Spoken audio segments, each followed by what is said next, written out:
ಗದಗ ತಾಲೂಕಿನ ಮುಳಗುಂದ ಪಟ್ಟಣದ ಬಾಲಲೀಲಾ ಮಾತಾ ಶಿವಯೋಗಿ ಕಲಾಭವನದಲ್ಲಿ ಎಸ್.ಟಿ.ಜೆಂ ಸಂಯುಕ್ತ ಪದವಿ ಪೂರ್ವ ಮಹಾವಿದ್ಯಾಲಯದ 2024-25ನೇ ಸಾಲಿನ ವಾರ್ಷಿಕ ಸ್ನೇಹ ಸಮ್ಮೇಳನ ಮಂಗಳವಾರ ನಡೆಯಿತು. ಕಾರ್ಯಕ್ರಮದಲ್ಲಿ ಮುಖ್ಯ ಅತಿಥಿಯಾಗಿ ಭಾಗವಹಿಸಿದ್ದ ವಿಶ್ರಾಂತ ಪ್ರಾಧ್ಯಾಪಕ ಸಾಹಿತಿ ಡಾಕ್ಟರ್ ಶ್ಯಾಮ್ ಸುಂದರ್ ಜಿ ಬಿದಿರ್ಕುಂದಿ ಈ ಕಾರ್ಯಕ್ರಮ ಕುರಿತು ಮಾತನಾಡಿದರು. ಜಗತ್ತಿಗೆ ನಾನು ಒಂದು ಏನಾದರೂ ಸಂದೇಶವನ್ನು ಕನ್ನಡದ ಮೂಲಕ ಕೊಡ್ಬೇಕು. ನಾವು ಜಗದೇಳಿಗೆ ಆಗುವುದಿದೆ ಕನ್ನಡದಿಂದ, ಕರ್ನಾಟಕದಿಂದ ಅಂತ ಮುಂದೊಮ್ಮೆ ಹೇಳ್ತಾರ. ಅಂದ್ರೆ ಕನ್ನಡ ಭಾಷೆಯನ್ನು ಬರೆಯಲಿ ಮಾತಾಡಿ ಮುಗಿಸುವಂತ ಭಾಷೆ ಅಲ್ಲ. ಈ ಕನ್ನಡ ಭಾಷೆಯ ಶಕ್ತಿ ಅನ್ನೋದಲ್ಲ, ಭಾಷೆಯ ಶಕ್ತಿ, ಅದನ್ನ ನನ್ನ ಅತ್ಯುತ್ತಮ ಉದಾತ್ತ ಕಲ್ಪನೆಗಳಿಂದ ಬೆಳೆಸಿ ನಾನು ಹೊಸ ಕನ್ನಡ ಕಾವ್ಯವನ್ನು ಬರಿಬೇಕು ಅನ್ನುವಂಥ ಮಹತ್ವಾಕಾಂಕ್ಷೆ ಇಟ್ಟುಕೊಂಡು ವಿದ್ಯಾರ್ಥಿ ಬೇಂದ್ರೆ ಕಾವ್ಯಾರ್ಥಿ ಬೇಂದ್ರೆ ಆದರು. ಇದು ನಾವು ಹೇಳಬೇಕಾದ ವಿಷಯ. ವಿದ್ಯಾರ್ಥಿ ಅಂತೂ ನಾವು ಒಂದು ಪರೀಕ್ಷೆ ಪಾಸ್ ಆಗಲಿಕ್ಕೆ, ಒಂದು ಡಿಗ್ರಿ ತಗೊಳ್ಳಿಕ್ಕೆ ಆಗ್ತೀವಿ, ಇಲ್ಲಂತ, ಅದು ಒಳ್ಳೇದೇ.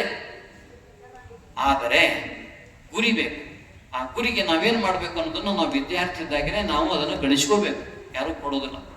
ಅಧ್ಯಾಪಕರು ಕೊಡ್ತಾರ, ತಗೊಂಡ್ರು ಕೊಡ್ತಾರ, ತಗೊಳ್ಳಿಕ್ ನಾವು ರೆಡಿ ಇರ್ಬೇಕು. ಬೇಂದ್ರೆಯವ್ರು ಎಂತ ಬುದ್ಧಿವಂತರಿದ್ರು ಅಂತಂದ್ರೆ, ಈ 4 ಕವಿಗಳನ್ನು ಓದುವುದಲ್ಲದೆ ತಮ್ಮ ಫರ್ಗ್ಯೂಸನ್ ಕಾಲೇಜಲ್ಲಿದ್ದಂಥ ಎಲ್ಲ ಬುದ್ಧಿವಂತ ಪಂಡಿತರಾದಂತಹ ಪ್ರಾಧ್ಯಾಪಕರ ಜೊತೆ ಅವರು ಹೋಗಿ ಕೇಳಿ, ಅವ್ರ ಮಾತನ್ನು ಕೇಳಿ, ನಾ ಹೀಗೆ ಬರಿತಾ ಇದ್ದೀನಿ, ನೀವು ಗೈಡ್ ಮಾಡ್ಬೇಕು ಅಂತ ಹೇಳಿದಾಗ ಅವ್ರೆಲ್ಲ ಗೈಡ್ ಮಾಡಿದ್ರು. ಬೇಂದ್ರೆ ಅವರು ಇವತ್ತು ಕನ್ನಡದ ದೊಡ್ಡ ಕವಿ. ಜೀವನದ ಪರೀಕ್ಷೆ ಅಂತದಲ್ಲ, ಇದಕ್ಕೆ ಎಂಥ ಪ್ರಶ್ನೆಗಳು ಇರ್ತಾವಂತ ನಾವು ಹೇಳಿಕ್ಕಾಗೋದಿಲ್ಲ. ಪ್ರತಿ ಕ್ಷಣಕ್ಕೂ ಕೂಡ ಆ ಪರೀಕ್ಷೆ ನಮಗೆ ಆಗ್ತಿರ್ತದ. ಆ ಪರೀಕ್ಷೆ ಎದುರಿಸುವಂತಹ ಒಂದು ಧೈರ್ಯ ಬೇಕು. ನಮಗೆ ಧೈರ್ಯ ಮತ್ತು ನಮಗಿರುವಂಥ ಎಷ್ಟೇ ಶಕ್ತಿ ಇದ್ರೂ ಸಹಿತ ಮನುಷ್ಯನಿಗೆ ಕನಿಷ್ಠ ಪಕ್ಷ ಒಂದು ನೆನಪಿನ ಶಕ್ತಿ ಇದ್ದೇ ಇರ್ತದೆ, ಮೆಮೊರಿ ಪವರ್ ಇದ್ದೇ ಇರ್ತದೆ. ಮತ್ತು ಕಾನ್ಸಂಟ್ರೇಷನ್, ಏಕಾಗ್ರತೆ, ಇದು ಕೂಡ ನಮಗೆ ಇರ್ತದ.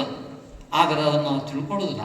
ನನಗೆ ಬೇಕಾದ ಏಕಾಗ್ರತೆ ಮತ್ತು ಕಾನ್ಸಂಟ್ರೇಷನ್ ಮತ್ತು ಧೈರ್ಯ, ಎದುರಿಸುವಂತ ಒಂದು ಧೈರ್ಯ, ಮನಸ್ಥಿತಿ, ಇದು ನಮಗೆ ಬೇಕಾಗ್ತದೆ. ಒಮ್ಮೇನಂತಂದ್ರೆ ಒಂದು 4-5 ಮಂದಿ ಗೆಳೆಯರು ಮಾತಾಡ್ಕೊಂತ ಕುತ್ಕೊಂಡಿದ್ವಿ. ಒಬ್ರು ಯಜಮಾನರು ಬಂದರು, ಎದುರಿಗೆ ನಿಂತ್ಕೊಂಡ್ರು. ಬೇಂದ್ರೆ ಮಾಸ್ತರ, ಕನ್ನಡದ ಬಗ್ಗೆ ನಿಮ್ಮ ಅಭಿಪ್ರಾಯ ಏನದ ಅಂದ್ರು. ನಾನು ಯಾಕಂದ್ರೆ ನಾನು ಕನ್ನಡ ಓದಿಲ್ಲ ಏನಂತೆ.